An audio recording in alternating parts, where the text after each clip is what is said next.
from the state perspective, one of the biggest challenges, if you look at the USA Today, Wall Street Journal, the New York Times, and you see media coverage, you see no leadership from Mississippi, elected officials, from the governor to the state senators to the congressman, challenging BP or reaching out to local communities, holding them accountable.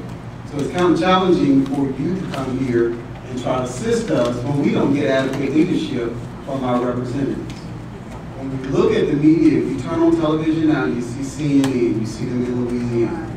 You turn on ABC, you see them down in Pensacola Beach. They are welcoming to tell those stories.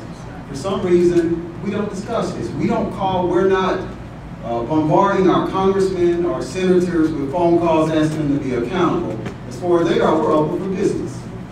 And that's the extent that you get. You see the Mississippi Gulf Coast get $70 million in tourism money. We're open for business.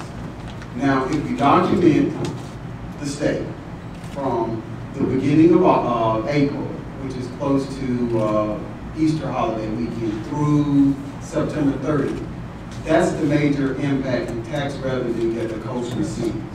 Wait, what's the period?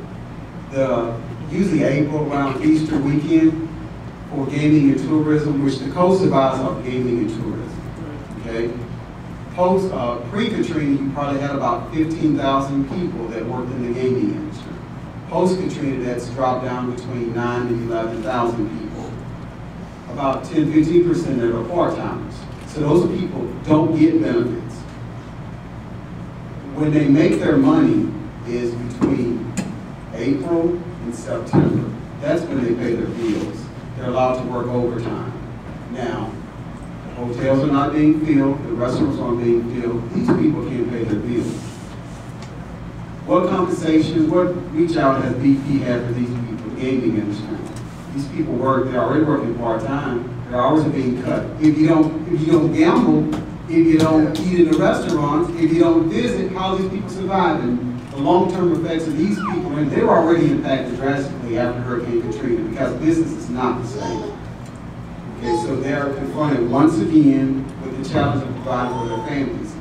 Nowhere do you see on record, and to my knowledge, maybe someone could correct me if I'm wrong, but they've reached out to that segment of the population, which directly affects a lot of minorities in single-family households that are going to be drastically affected. Because after the end of September, nobody comes to the coast. That's the winter season. You know, they're going to be challenged again. They can't pay the bills now. What reach out from conversations that that group segment of the population? So I challenge us to be cognizant and conscious and to reach out to that segment of the population as being drastically overlooked.